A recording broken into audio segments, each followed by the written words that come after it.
Hi, welcome back to Chef Tom. Sorry I've been away for so long. I've been busy really, cooking.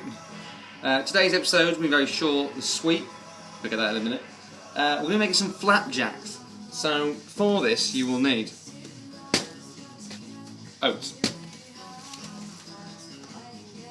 golden syrup, brown sugar, and some unsalted English butter.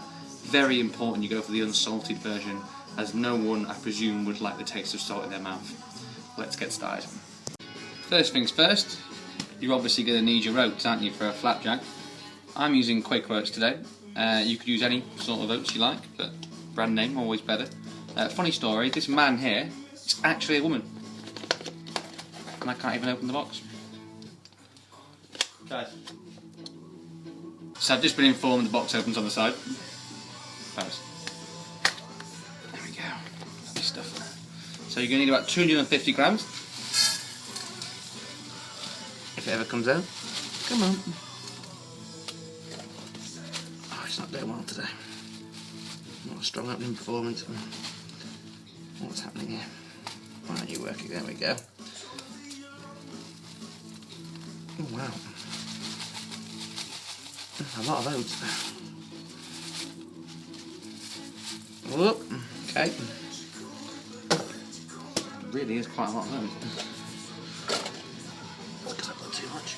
At this point, you're going to want to preheat your oven. If you've got a fan oven, 180 degrees. If you haven't, get a fan oven.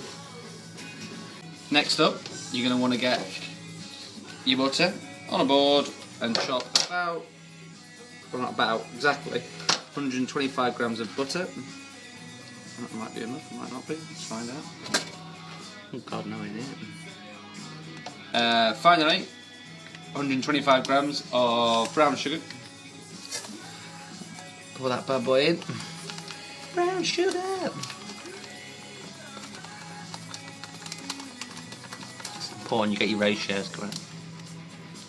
Like I've just done. Bang on. By the way, you should have been adding this all into a big bowl. Probably should have mentioned that before. Don't know what you've been doing with it, but hopefully you worked that one out. Finally, golden syrup.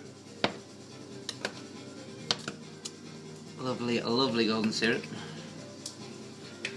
You're going to need 2 to 3 tablespoons in your bowl. I just realised I've not had my hat on for the whole thing. Not cooking for anyone, so it's apart from myself. Next stage, you're going to mix this bad boy up. I've just realised that I've lent my electric mixer to Gordon Ramsay.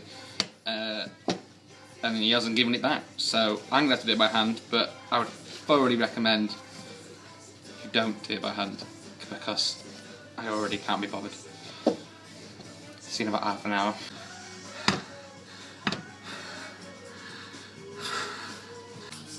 Right, finally, grease, well not finally, sort of getting towards the end, sorry. Grease your baking tray up with some butter. Might as well use the butter you used before. Get it nice and greasy, nice and slippery. You don't want your jack to slip to your flap, do you? Never, ever, ever do you want that. So now you're going to want to put your mixture into your pan.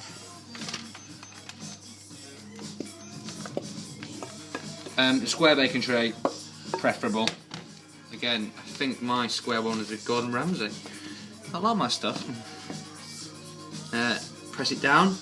Make sure you press it right into the corners. Important that.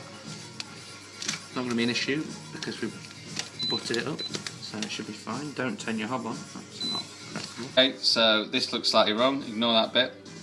I made not enough. You want to flatten it out and score it into squares. Then you're going to pop it in your oven for 20 minutes or until golden brown. Always a good shade in cooking. And then you're done, really. I'll come back to you in a minute. Hey, so these are nearly done. 2 minutes to go. So I've got a little bit of time to tell you about something fun I'm doing. It's a social competition. Effectively, you can win this batch of flapjacks. All you need to do is tell me why your flapjacks are better. Simply use the hashtag #myflaps and then tell me why in the text afterwards. I'll pick a winner when I feel like it. Okay guys, so here they are, golden brown as promised. And that is the end of the show. Please don't forget to enter why your flapjack's better than mine. Remember the hashtag is myflaps. Very simple. And Gordon, if you're watching, can I have a tray back, please? Cheers, mate.